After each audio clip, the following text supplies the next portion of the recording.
Hey everyone, welcome back, and in this video we're going to be starting a new unit. This one is going to be on algebra. So this is a topic that some of you might have seen last year, but we're going to start sort of from the basics. We're going to talk about what makes algebra important, what makes it different basically from the math that we've been doing so far. Why is this such an important concept?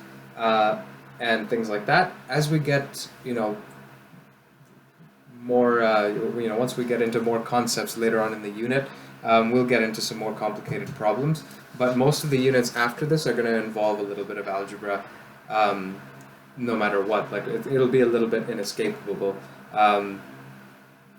after this unit. So it's really important that you understand this unit. I have a bit of a plan of how I want this unit to go. I don't have a full picture yet of just how complicated I want things to get, and I also don't have a complete picture of if it's actually going to take as long as I've pictured or if it might take longer. There's a chance that it won't take as much time as I thought it would, but I don't want it to be I don't want to accidentally rush through concepts here. Because I don't want it to be something that you sort of struggle with now, because if you don't get it in this unit, it's not going to be impossible to do the next unit, but there'll be some sort of key concepts or key ideas that you'll pick up from our basic problems with algebra that'll be more useful when we go to more complicated problems involving algebra. So, in this video, we're not going to be doing a whole bunch of math. It'll mostly be talking about what algebra is and why it's important. So you don't have to do a whole lot of writing for this one, and honestly this one might not be as long as most of your lessons. So we'll start off by just asking ourselves, what is algebra? Well, basically it's not an all-encompassing definition of algebra, but algebra is the sort of the most common thing that people tend to think of is that we use a lot of letters. So we use letters in algebra to represent, and I'm going to write this in sort of a general way. What I really mean in the context of our math class is numbers, but we're using letters to represent unknown quantities. So a quantity is really just a number, for all intents and purposes that we actually care about. In the context of this course.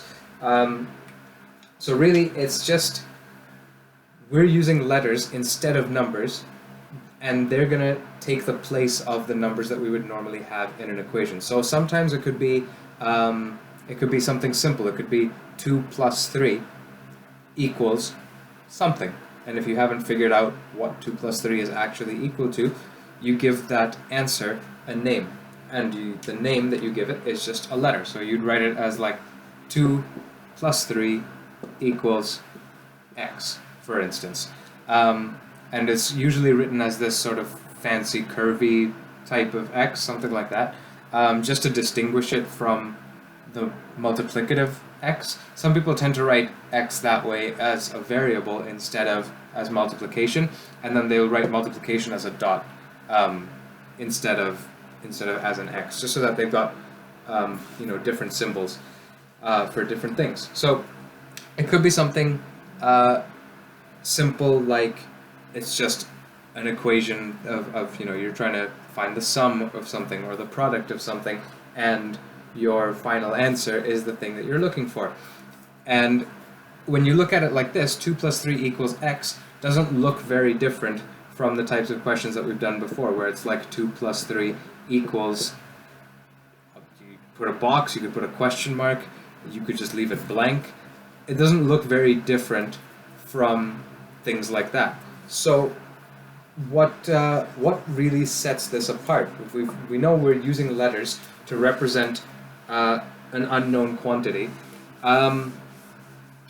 but that doesn't really tell us what makes algebra so special. Why is it so useful when we're doing math? Why is this the gateway thing that you need to know that will open the doors to a whole bunch of topics and fields of study in math and science and engineering. Well, the thing is, we can use variables. So variables, I will get to that in just a sec. I'm going to write this down first. So we can use variables to create relationships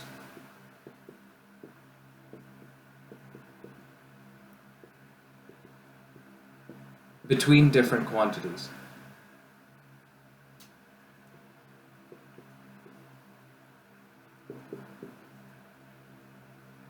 So the variables is the variable is the thing that's sort of the key here, is that it's fine if you take a number and then give it some special name. You could have like I was just thinking of numbers that you probably never have heard of, but like things like pi, right? A number like pi, it's a very specific number and it's a very special number, and we just gave it a name, and the name of that special number is just the name of a Greek letter. It's nothing, it's nothing extraordinary. There are other similar numbers that have just names that are just a single letter. You've got Euler's number, which is represented by the letter E, which you guys might have seen last year. You've got the speed of light, which is represented by the letter C in physics. So you've got different numbers that are each represented by just a single letter. And in some cases, it could just be people were lazy and they didn't want to write out the whole thing. In other cases, it can be a lot more meaningful than that. But basically, the difference between the math that we've been doing so far and the math that we're going to be doing with algebra is the use of variables.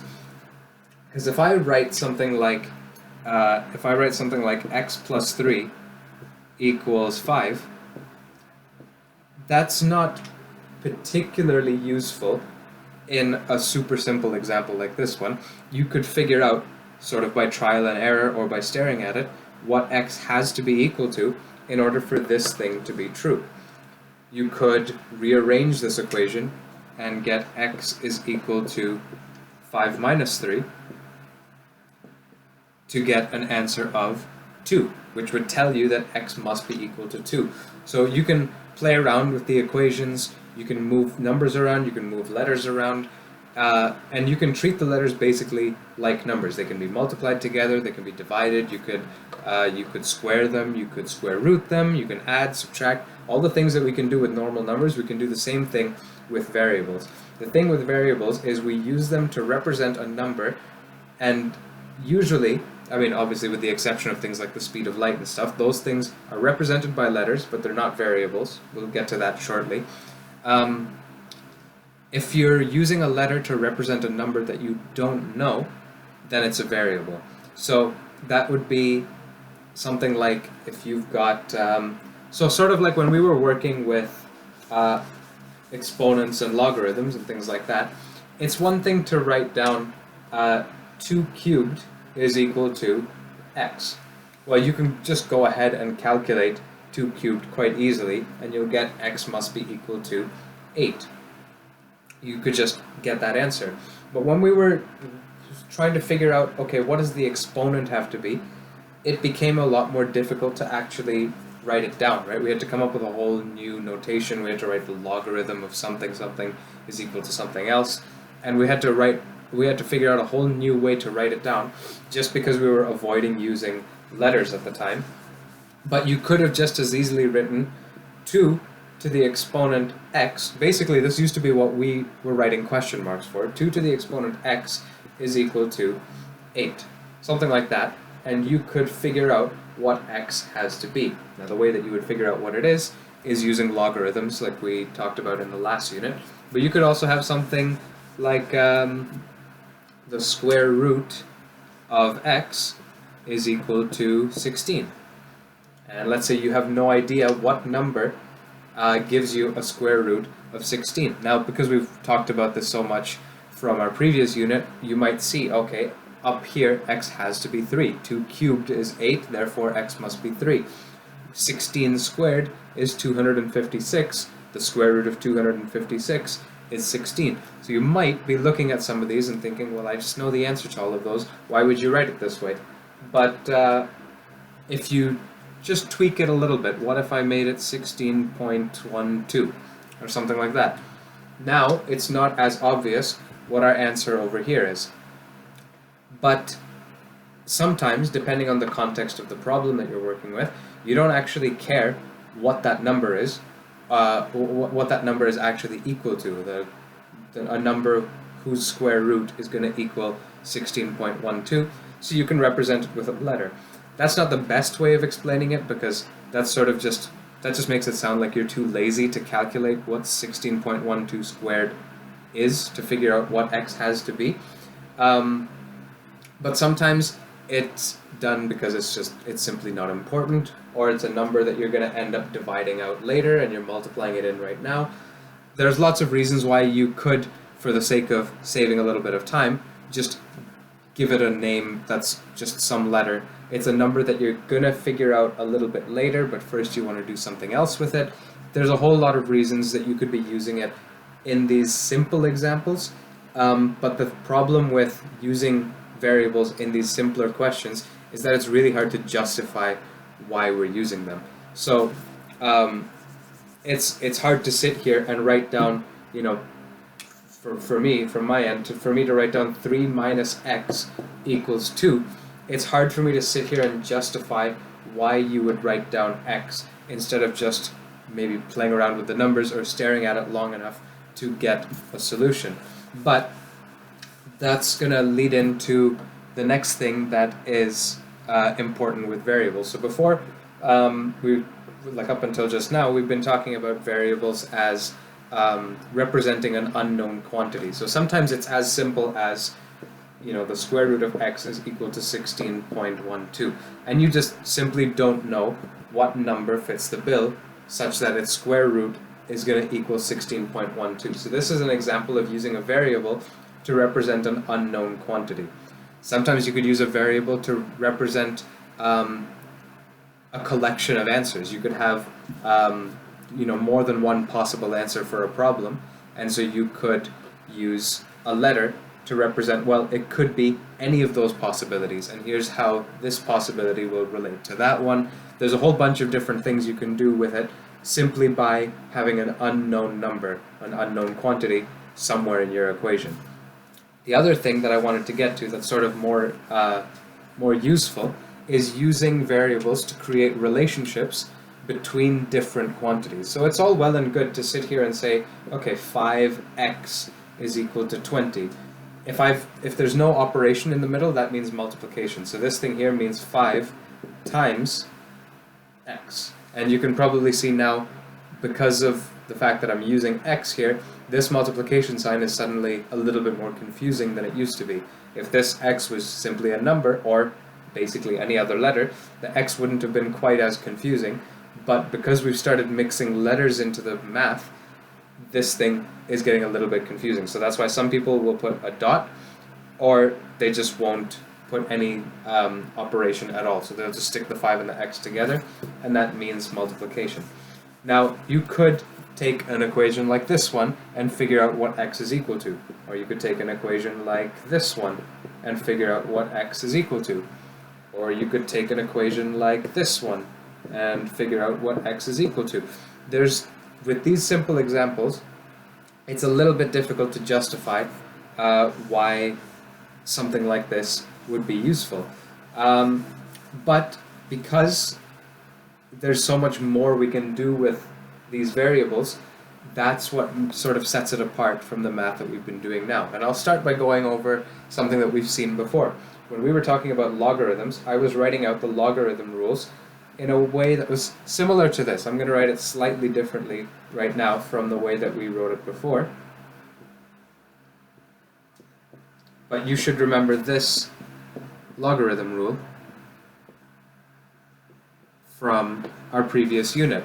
And all I've done here is we used to write it with m's and n's, right? We had a capital M here, we had a capital N there, and then we had an M and an N over there.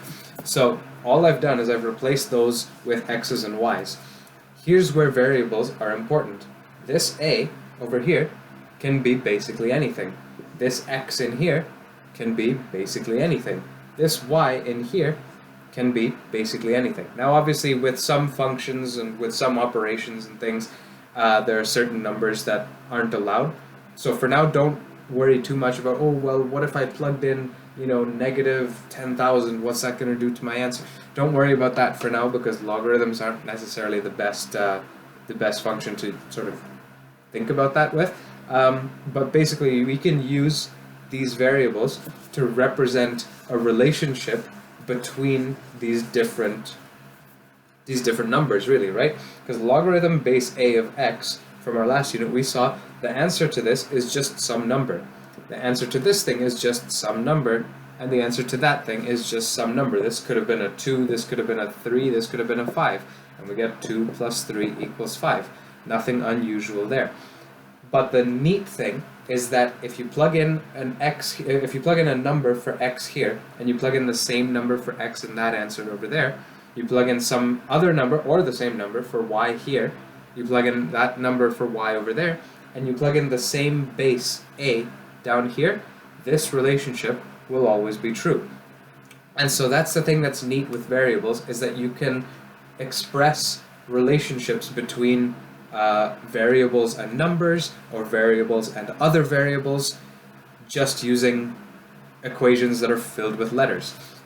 So this is sort of, instead of me giving you example after example after example, I could have said log base 2 of 4 plus log base 2 of 8 is equal to log base 2 of whatever.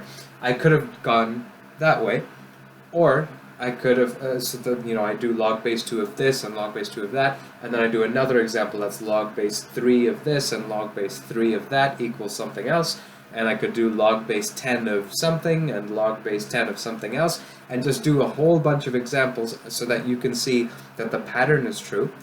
Or I could write it out once, like this, and I can just tell you, alright, whatever number you plug in for the base here, plug it in there and there. Whatever you plug in for x here, plug it in for x there. Whatever you plug in for y here, plug it in for y there, and it will be true basically every time. That is a much easier way to sort of prove that that these relationships are true. And you can mess around with the math, you can change things, you can add and subtract things to it, you can multiply and divide things to it, and sometimes you take the equation that you have, you mess around with it a little bit, and some new relationship pops into existence that you maybe didn't notice before. You had to fiddle around with it to get the new relationship to fall out.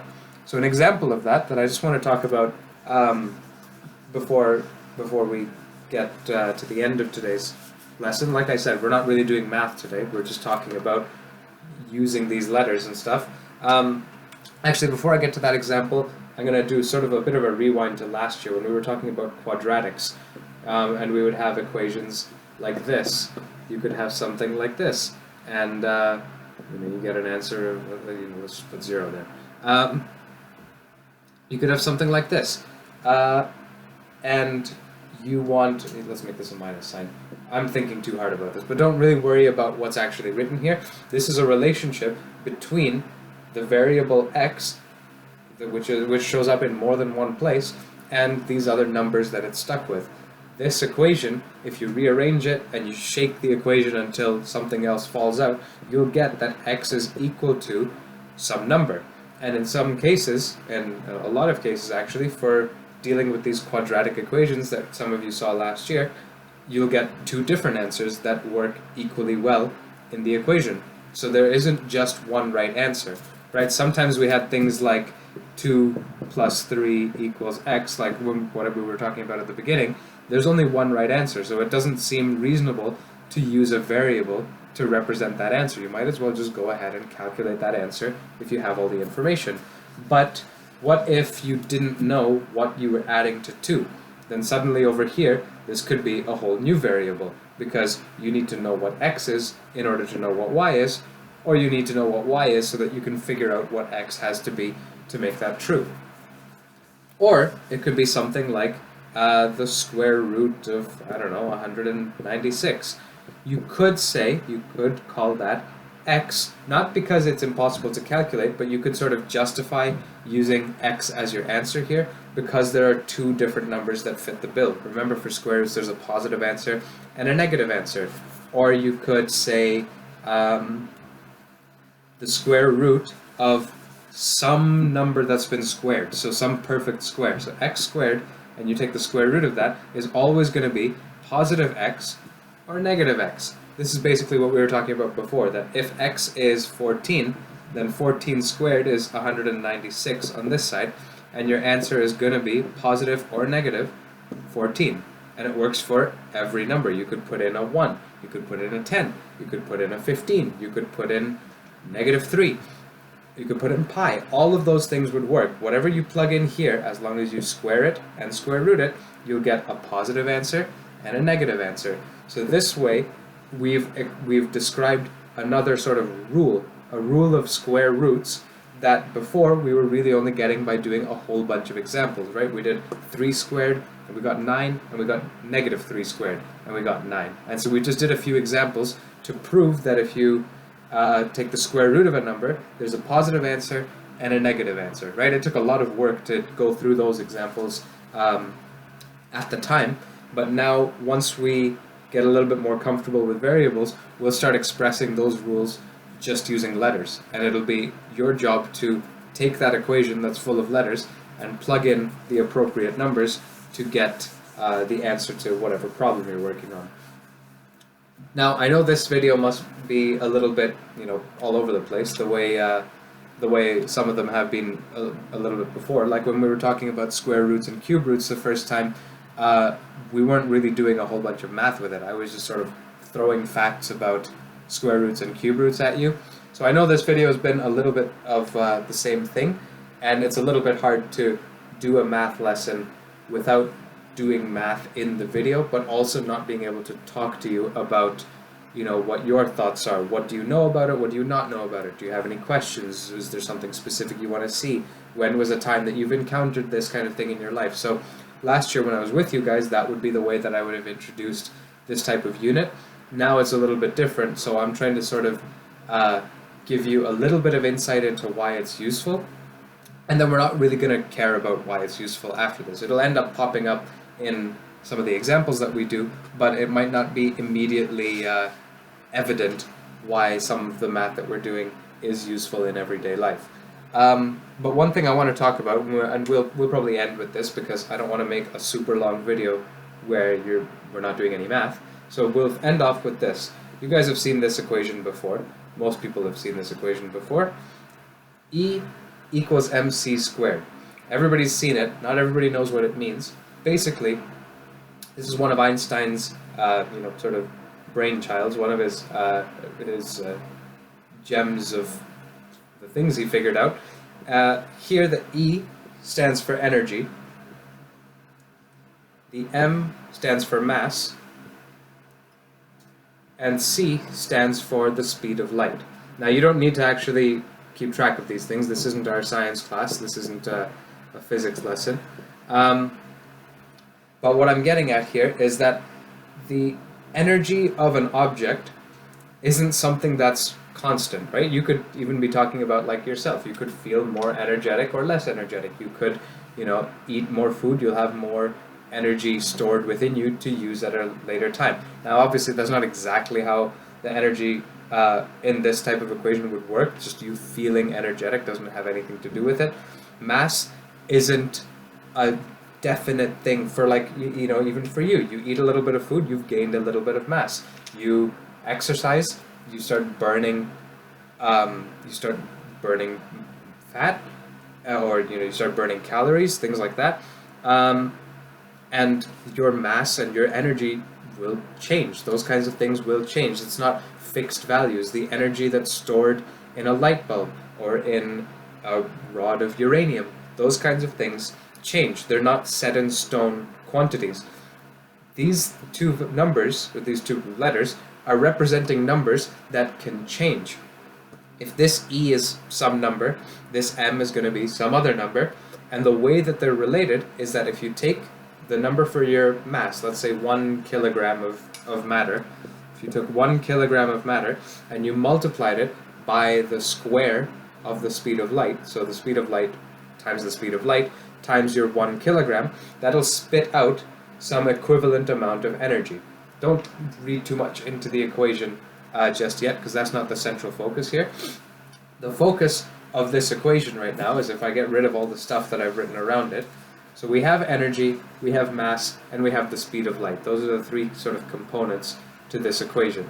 And yes, it's a revolutionary equation, and yes, there's lots and lots of interesting things that have come out of this equation, but that's not what we're focused on. What we're focused on is that E is not a fixed number. You can change this number depending on the question. M is not a fixed number. It's a number that you can change depending on the question. If you're talking about me and you're talking about you, chances are we have different masses. So M would be a different number if you were trying to use this equation on people. A whiteboard marker and a whiteboard eraser have different masses, so M would be different. A uranium rod that's already been used in a nuclear reactor and a uranium rod that hasn't yet been used would have different amounts of stored energy. So these numbers can change depending on the situation, depending on the question that you're working on, the problem that you're trying to tackle. Depending on all those things, these numbers can change. However, this thing over here, this c squared, and really we don't care about the fact that it's squared, this c right in here is a fixed number. This is not a number that you can just change depending on the question. This is a very specific fixed quantity. It is the speed of light in a vacuum, which is constant no matter what. It's a constant speed, and the c in fact is for constant. That's the way we sort of think about it. So this c here is actually representing a number. C is about, I don't know all of the digits, so I'll just write it out in sort of the most approximate way. It's about 300,000, 300 million meters per second. So that's the speed of light, is approximately this number here. So that c in there is representing this number, and then when you square it, it's going to be 300 million times 300 million, which is a gigantic number which we don't feel like writing down every time we need this equation. So we've represented it with this letter c over here and just called it a day. Now the thing is, if I change m, if I choose some random number for m, this entire thing over here is a number. I can't change that. So if I take any number for m and I multiply it by whatever this thing is, it'll tell me what the energy must be. Or if I choose a number for e, I can use this equation to figure out what m must be equal to. Now don't get distracted by what the question actually means. What do energy and mass have to do with each other? Don't worry about that yet. We can talk about that another time. But the point I'm trying to make is that sometimes we have these letters representing numbers.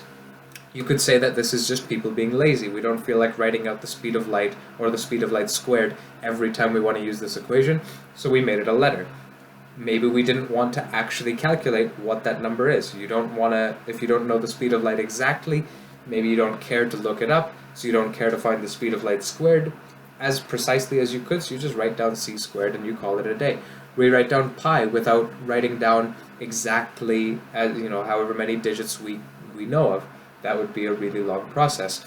We don't try to memorize a whole bunch of digits of pi unless, you guys, because you guys did that last year.